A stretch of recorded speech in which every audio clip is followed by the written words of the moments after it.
Hello everyone. In this session we are going to learn about object selection methods in AutoCAD. Selection method is used to select individual objects. It can also be used to select particular objects from a group. Picking drawing elements becomes difficult sometimes as most of the tools require it. The selection methods make the process of selecting drawing elements easier. We will see this in software.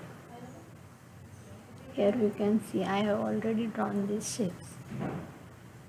The first method is picking method. By clicking on this element we can select this object. Here we can see. Now next is window selection method. Click here and drag the mouse. The window is looking blue, so this method is also called as blue selection method.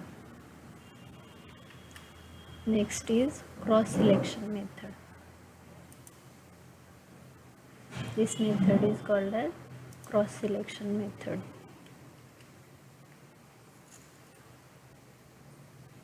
Next, by clicking on this element, right click on it and select similar. Similar objects will be selected. Okay, thank you.